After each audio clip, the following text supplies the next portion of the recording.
Personne n'en parle, mais cet été en France, il y a des endroits où il était interdit de sortir dehors à une certaine heure. Et ça ne choque personne.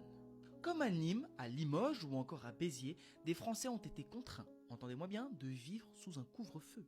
Mais le plus intéressant dans tout ça, c'est que cette interdiction fait partie intégrante de l'histoire de France. Et écoutez bien, parce que je partage chaque jour l'histoire qu'on n'ose pas vous raconter à l'école. Rien que pour le peuple, alors abonne-toi.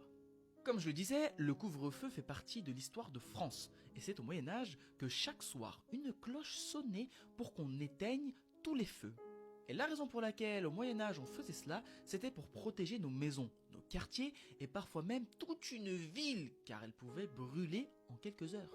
Et c'est donc pour cette raison qu'au Moyen-Âge, chaque soir, les cloches des villes ne sonnaient pas seulement pour l'église, mais aussi pour annoncer le couvre-feu. Et couvre-feu, ça voulait dire exactement ce que vous imaginez, à savoir, on couvre le feu, tout simplement.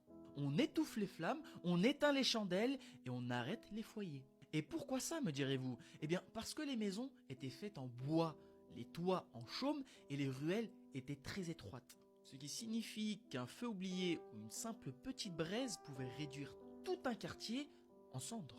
Par exemple, 1212, un incendie dévaste une grande partie de Paris. Et d'après les sources, il semblerait que cette catastrophe soit due à une lanterne laissée allumée.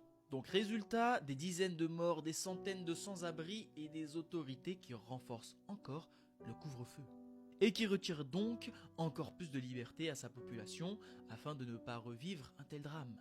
En fait, dans l'histoire de France, le couvre-feu, c'était pas symbolique, c'était une alarme de survie de base. Mais est-ce que vous pensez que c'est toujours le cas aujourd'hui? Le couvre-feu sert-il à protéger la population d'un danger ou à retirer des libertés et à nourrir la peur dans le cœur du peuple? De toute manière, on en discute en commentaire, donnez-moi vos avis, votre point de vue, si vous avez des questions, je serai ravi d'y répondre. Et la paix sur vous.